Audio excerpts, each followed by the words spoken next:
Hello everyone, आप सभी का हमारे YouTube चैनल CSC ऐप पर स्वागत है। उम्मीद करता हूँ आप सब अच्छे होंगे और अपने जीवन में अच्छा कर रहे होंगे। आज की इस वीडियो में हम दो टॉपिक कवर करेंगे। पहला टॉपिक हमारा क्या रहने वाला है, पॉइंटर क्या होता है, और नंबर सेकंड टॉपिक क्या होगा, हमारे टाइप्स ऑफ डाटा स्ट्रक्चर। तो सबसे पहले टॉपिक के ऊपर चलते हैं। सबसे पहला हमारा क्या दिया हुआ है, पॉइंटर। तो यहाँ पॉइंटर होता क्या है, pointer is a special type of variable that can store a address of other variable. यानी कि आपका पॉइंटर भी एक वेरिएबल की तरह ही होता है, लेकिन आपके पॉइंटर में एक स्पेशल प्रॉपर्टी होती है। क्या कि आपका पॉइंटर जो हमेशा किसी दूसरे वेरिएबल के एड्रेस को क्या करता है, स्टोर करता है। अब अपने पॉइंटर को हम डिक्लेयर कैसे करेंगे। सबसे पहले इसका सिंटैक्स क्या होगा, वही आपका डाटा टाइप, उसके बाद आपके पॉइंटर का नेम, और इससे पहले हम एक चीज यूज करते हैं क्या, एस्ट्रिक, जिसको हम क्या बोलते हैं, एड्रेस। और यहाँ पर क्या आ जाएगा, सेमीकोलन। ये क्या है आपका सिंटैक्स। अब ये होगा कैसे, सपोज करिए आप एक वेरिएबल डिक्लेयर करते हैं, कैसे, इंटीजर a, और a को आप वैल्यू असाइन कर रहे हैं क्या, a इक्वल टू 2। तो इस समय आपकी मेमोरी में क्या होता है, जैसे आपकी एक मेमोरी है तो मेमोरी के अंदर एक बॉक्स क्रिएट होगा जिसका नाम क्या होगा, a। उसके अंदर वैल्यू क्या जाएगी, 2। अब इस मेमोरी का कुछ एड्रेस तो होगा, सपोज करो इसका एड्रेस क्या है, 2000। अब आपको इस एड्रेस को स्टोर करना है, तो आप किसका यूज करोगे, पॉइंटर का। कैसे, पहले आप अपना जिस टाइप की आपकी वेरिएबल को आपने डिक्लेयर किया, सपोज किया आपने यहाँ पर फ्लोट डिक्लेयर किया है, तो आप पॉइंटर को कैसे डिक्लेयर करोगे, एज अ फ्लोट। यदि आपने इंटीजर डिक्लेयर किया तो आप अपने पॉइंटर कैसे डिक्लेयर करोगे, एज अ इंटीजर। तो हमने यहाँ पर कैसे डिक्लेयर किया है, इंटीजर, तो यहाँ पर हम अपने पॉइंटर को कैसे डिक्लेयर करेंगे, एज अ इंटीजर। कैसे, इंटीजर एस्ट्रिक p1 सपोज कीजिए।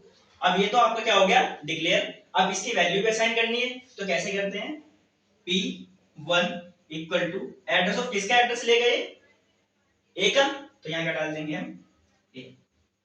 आप अपने ऐसे पॉइंटर को वैल्यू को असाइन कर सकते हैं। अब ये होगा क्या, जैसे कि आप प्रिंट करोगे,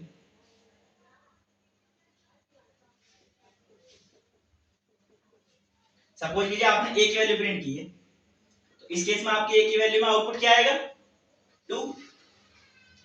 और आप इस वैल्यू को अपने पॉइंटर की सहायता से भी प्रिंट कर सकते हैं। कैसे, आपको स्टेटमेंट लिखनी होगी, प्रिंटफ परसेंटेज d कोमा, क्या लिखोगे आप, एस्ट्रिक ऑफ p1। जैसे ही आप इस स्टेटमेंट को लिखोगे तो आपका आउटपुट यहां पर भी क्या आने वाला होगा, 2।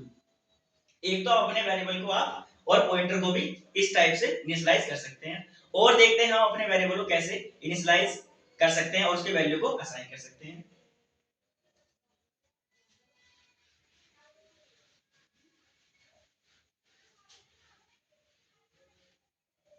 आप अपने पॉइंटर को और वेरिएबल को एक साथ ही डिक्लेयर कर सकते हैं। कैसे, जैसे कि आपका इंटीजर टाइप की तो वैल्यू है, ठीक है, और आपका पॉइंटर पे कैसा होगा, इंटीजर टाइप का, तो आप डायरेक्टली डिक्लेयर कर सकते हो एस्ट्रिक ptr। अब यहां पर आप चाहो तो डायरेक्टली वैल्यू भी असाइन कर सकते हो। कैसे, और आप कैसे इस सिंटैक्स को, integer a equal to 1 comma ptr equal to asterisk ptr equal to ampersand of a। आप ऐसे और ऐसे भी जैसे आपका मन हो, आप डायरेक्टली या तो केवल पहले इनिशियलाइज कर सकते हैं, बाद में वैल्यू असाइन कर सकते हैं, या आप जब अपने वेरिएबल को डिक्लेयर कर रहे हैं उसी के साथ इसके वैल्यू को असाइन कर सकते हैं। उम्मीद करता हूं आपको यहां तक अभी समझ में आया होगा। यदि आप अपने वेरिएबल या फिर पॉइंटर के एड्रेस को प्रिंट कराना चाहते हो तो वहां पर आप दो एक्सिस मॉडिफायर का यूज कर सकते हैं। किसका, एक तो परसेंटेज x, एक परसेंटेज u। तो x का मतलब क्या होगा, हेक्साडेसिमल, और u क्या होगा आपका अनसाइंड के लिए। किसके लिए, u किसके लिए होगा, अनसाइंड के लिए, और x किसके लिए होगा, हेक्साडेसिमल के लिए। अब इसका यूज कैसे करेंगे,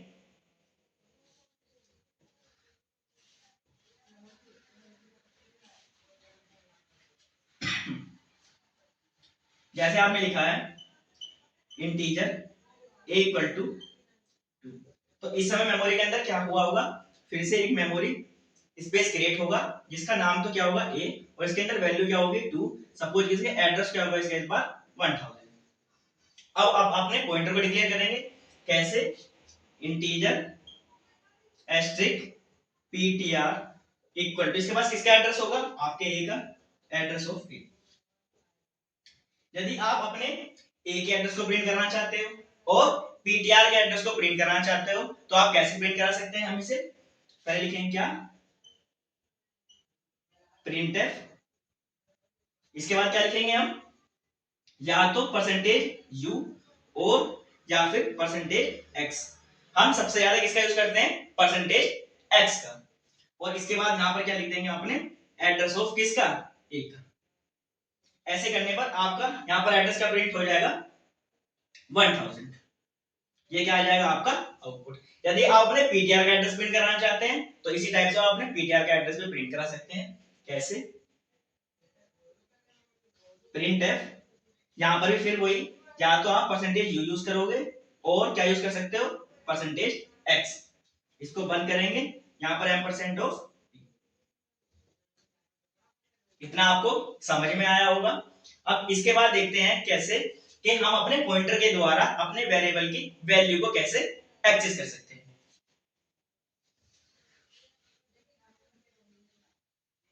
सपोज कीजिए आप अपने ptr के द्वारा यानी कि पॉइंटर के द्वारा अपने वेरिएबल की वैल्यू को प्रिंट कराना चाहते हैं तो आप दो स्टेटमेंट लिख सकते हैं, या तो आप डायरेक्टली प्रिंट कर सकते हैं कैसे, printf %d कोमा, आप इसको प्रिंट कर दो डायरेक्ट ए को, तो इस केस में आपका आउटपुट क्या आएगा 2। लेकिन यदि आप अपने ptr के द्वारा प्रिंट करना चाहते हैं तो कैसे लिखेंगे, वही स्टेटमेंट लिखेंगे पहले, printf %d कोमा, इसके बाद क्या लिखेंगे हम एस्ट्रिक, किसको, ptr। इस केस में भी आपकी वैल्यू क्या आएगी, उम्मीद करता हूं आपको पॉइंटर वाला कंसेप्ट समझ में आया होगा। अब इसके बाद हम देखने वाले हैं टाइप्स ऑफ डाटा स्ट्रक्चर। अब देख लेते हैं हमारे टाइप्स ऑफ डाटा स्ट्रक्चर। तो हम अपने डाटा स्ट्रक्चर को दो कैटेगरी के अंदर डिवाइड कर सकते हैं, पहला लीनियर डाटा स्ट्रक्चर और दूसरा non linear data structure. Linear data structure क्या मतलब होगा, जहां पर भी आपके डाटा एलिमेंट एक सीक्वेंस के अंदर स्टोर किए जाएंगे, वो आपका क्या होगा लीनियर डाटा स्ट्रक्चर। और नॉन लीनियर, जहां पर आपके डाटा एलिमेंट किसी भी एक पर्टिकुलर फॉर्मेट के अंदर स्टोर नहीं किए जाते, वो आपके क्या कहलाएंगे नॉन लीनियर डाटा स्ट्रक्चर। तो लीनियर के अंदर कौन कौन से आएंगे हम उसको देख लेते हैं। सबसे पहला इसके अंदर आता है क्या, एरे। तो एरे होता क्या है, तो एरे क्या होता है, array is a collection of similar type of data. यदि आपको एक जैसे डेटा टाइप की एक से ज्यादा वैल्यू को स्टोर करना है तो आप उसको एक बार में डिक्लेयर कर सकते हैं।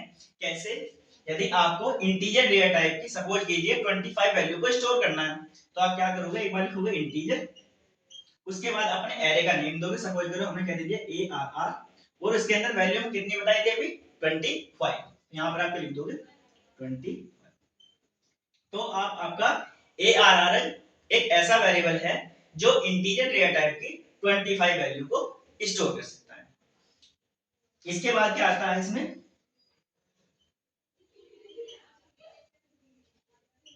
Link list. तो लिंक लिस्ट में क्या है, हमारा एक लीनियर डाटा स्ट्रक्चर है, इसके अंदर भी हम अपने डाटा को एक पर्टिकुलर फॉर्मेट के अंदर स्टोर करते हैं। लीनियर लिंक लिस्ट का हमारा सबसे ज्यादा फायदा कहां पर है, हम लिंक लिस्ट के अंदर अपने डाटा को या तो स्टार्टिंग में या फिर एंड में या फिर मिड में हम जहां पर भी जाए इंसर्ट कर सकते हैं और जैसे भी चाहे उसको डिलीट कर सकते हैं। आपकी लिंक लिस्ट होती कैसी है उसका कुछ बेसिक फॉर्मेट देख लेते हैं। सबसे पहले आपकी लिंक लिस्ट में क्या होता है, ये हेड, क्या बोलते हैं इसे, हेड। इसके बाद आपकी क्या होगी, लिस्ट बनेगी। तो इसके अंदर कितने फील्ड होंगे, दो। पहला ये तो आपकी क्या लेगा इंफॉर्मेशन और दूसरा क्या लेगा एड्रेस। ऐसे यहां पर हम एक और लिंक लिस्ट जोड़ सकते हैं। तो ये भी इसके बाद में कितने फील्ड होंगे, दो फील्ड होंगे, पहला तो इंफॉर्मेशन के लिए और दूसरा एड्रेस के लिए। सपोज कीजिए आप फिर से एक और थर्ड लिंक क्रिएट करते हैं तो यहां पर क्या होगा इंफॉर्मेशन, और इस वाले फील्ड को आप क्या कर सकते हो, नन। इसका मतलब है कि आपकी लिंक लिस्ट इससे आगे नहीं। इसके बाद हम कंसेप्ट देखते हैं स्टैक का। स्टैक, तो हमारा स्टैक भी क्या होता है, एक लीनियर डाटा स्ट्रक्चर होता है। लेकिन स्टैक और लिंक लिस्ट में क्या अंतर है, हम लिंक लिस्ट के अंदर अपने डाटा को या तो स्टार्टिंग में या फिर मिड में या फिर एंड में, जिस जहां से भी चाहे वहां पर अपने डाटा को फिल कर सकते थे। लेकिन स्टैक क्या करता है, आपके प्रॉपर्टी को फॉलो करता है, क्या, लास्ट इन फर्स्ट आउट। इसे हम क्या बोलते हैं, LIFO, last in first out. इसका मतलब आपके स्टैक के पास केवल एक ही एंड होता है जहां से आप अपने डाटा को एंटर कर सकते हो, और इसे क्या बोलते हो आप, टॉप। अगर आप अपने स्टैक के अंदर किसी वैल्यू को पुट करना चाहते हो तो वहां पर आपको एक ऑपरेशन का यूज करना होता है, जिस ऑपरेशन का नाम क्या होता है, पुश। क्या बोलते हैं इसे, पुश ऑपरेशन। इससे क्या होगा, आप जब भी कोई न्यू वैल्यू एंटर करोगे तो इसके अंदर आ जाएगा। सपोज करो आपने एंटर वैल्यू करी एंटर ए, उसके बाद एंटर करी वैल्यू बी। लेकिन यदि आप अपने किसी एलिमेंट को डिलीट करना चाहते हो तो वहां पर आप अपना कंसेप्ट यूज करो, किसका, पॉप का। पॉप ऑपरेशन के द्वारा आप अपने एलिमेंट को डिलीट कर सकते हो। तो लिंक लिस्ट और स्टैक में क्या अंतर है, हम लिंक लिस्ट के अंदर तो अपने एलिमेंट को या तो स्टार्टिंग से या फिर मिड से या फिर लास्ट से कहीं पर भी इंसर्ट और डिलीट कर सकते थे। लेकिन हम अपने स्टैक के अंदर जब भी किसी एलिमेंट को इंसर्ट करते हैं या फिर डिलीट करते हैं तो केवल हमारे पास एक ही एंड होता है, और जिस एंड का क्या नाम होता है, टॉप ऑफ स्टैक। यदि हम अपने एलिमेंट को इंसर्ट करना चाहते हैं तो किसका यूज करेंगे, उस ऑपरेशन का। और यदि हम अपने एलिमेंट को डिलीट करना चाहते हैं तो किसका यूज करेंगे, पॉप ऑपरेशन का। इसके बाद और क्या आता है इसके अंदर, एक क्या आता है, क्यू। अब क्यू क्या होता है भाई, स्टैक के अंदर तो क्या है कि आपको यदि अपना एलिमेंट इंसर्ट करना है या फिर डिलीट करना है तो केवल आपके पास एक एंड है। लेकिन यदि आप क्यू को पढ़ोगे तो क्यू के पास क्या होते हैं, दो एंड होते हैं। एक क्या होता है, रियल, और एक क्या होता है, फ्रंट। एक क्या होता है, यहां पर आप डाल सकते हो क्या,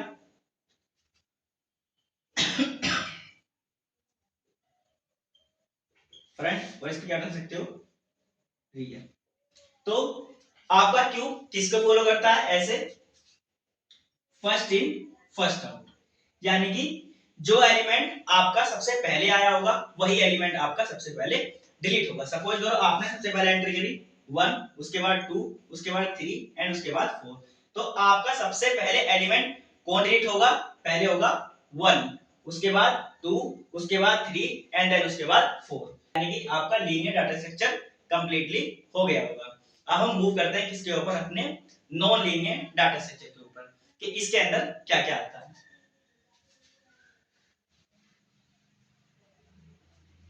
तो नॉन लीनियर डाटा स्ट्रक्चर के अंदर हमारे दो डाटा स्ट्रक्चर आते हैं, पहला ट्री और दूसरा ग्राफ। तो पहले हम बात कर लेते हैं किसकी, ट्री की, कि हमारा ट्री होता क्या है। तो ट्री क्या है, हमारा एक नॉन लीनियर डाटा स्ट्रक्चर है, ठीक है। यानी कि इसमें अपने डाटा को हमें स्टोर करने के लिए कोई एक पर्टिकुलर फॉर्मेट यूज नहीं करते हैं, इसलिए क्या है, हमारा नॉन लीनियर है। अब इसके अंदर हम डाटा को इंसर्ट कैसे करते हैं या फिर अपने ट्री को डिजाइन कैसे करते हैं। सपोज कीजिए यहाँ पर एक नोड है जिसको हम हमेशा क्या बोलते हैं, रूट नोड। क्या बोलते हैं, रूट नोड। अब इस रूट नोड को क्या होगा, फर्दर हम डिवाइड कर सकते हैं, इसके क्या है, सब चाइल्ड, क्या बोलेंगे हम, सब चाइल्ड। फिर से इसको डिवाइड कर सकते हैं एंड इसको भी हम आगे डिवाइड कर सकते हैं। सपोज यहाँ पर वैल्यू 2, यहाँ पर 3, यहाँ पर 4, यहाँ पर 5, यहाँ 6, यहाँ 7, यहाँ पर 8। तो यदि हम अपने ट्री का रियल लाइफ एग्जांपल देखें तो जैसे सपोज कीजिए आपको कुछ शूज परचेज करने हैं या फिर कुछ क्लोथ परचेज करने हैं, तो आप अमेजोन, फ्लिपकार्ट या फिर मीशो जैसी वेबसाइट का यूज करते हैं, ठीक है। तो जैसे सपोज कीजिए आपको क्लोथ चूज करने हैं, सपोज कीजिए आपको एक शर्ट लेनी है, ठीक है। आप शर्ट जब लोगे तो शर्ट क्या है आपका, रूट नोड। अब शर्ट का आपका कलर क्या होगा, ये क्या है उसका सब चाइल्ड। अब कलर चूज करने के बाद भी आप क्या करोगे, अपना साइज चूज करोगे, तो फिर से वो डिवाइड हो जाएगा। तो पहले ये क्या है आपका शर्ट वाला, और ये क्या है आपका कलर वाला, फिर से डिवाइड हो गया। और इसके बाद हमें फिर से डिवाइड कर दिया किसके अंदर, साइज के अंदर। यानी कि हम अपनी रूट नोड को, यानी कि उसकी रूट नोड या फिर सब चाइल्ड नोड को तब तक एक्सपेंड करते रहते हैं जब तक हम अपने डिजायर्ड आउटपुट के पास तक नहीं पहुंच पाते। तो बस आपको क्या याद रखना है कि हमेशा रूट नोड होती है, एक हमेशा क्या हो गया आपके पास रूट नोड, उसी क्या होंगे कुछ चाइल्ड नोड। आप इसे क्या बोल सकते हो, एज अ पेरेंट नोड, उसे क्या बोल सकते हो, एज अ चाइल्ड नोड। अब इसके बाद देख लेते हैं ग्राफ। तो जो आपका ग्राफ डाटा स्ट्रक्चर है, ये भी आपका क्या है नॉन लीनियर डाटा स्ट्रक्चर है। और जहां पर भी आपको नेटवर्किंग जैसी, जहां पर भी आपको कुछ नेटवर्किंग के थ्रू कुछ डिवाइस या फिर कुछ डाटा को एक्सेस करना है, तो वहां पर आप कैसे यूज करोगे, ग्राफ का। जैसे आप गूगल मैप यूज करते हो तो उसके अंदर किसका यूज आता है, अपना ग्राफ का। और जैसे ही आप किसका यूज करते हो, सपोज कीजिए आप सभी ने यूज किया होगा किसके अंदर, जब भी अपनी ट्रेन वगैरह को फाउंड आउट करते हैं तो हम एक एप्लीकेशन यूज करते हैं जिसका नाम क्या है, वेयर इज माई ट्रेन। इस तरह की कुछ एप्लीकेशन होती हैं, तो वहां पर भी किसका यूज किया जाता है, अपने ग्राफ डाटा स्ट्रक्चर का। तो ग्राफ डाटा स्ट्रक्चर होता क्या है, या फिर हम अपने ग्राफ को कैसे कंसर्ट डिजाइन करते हैं, इसके बारे में थोड़ा देख लेते हैं। तो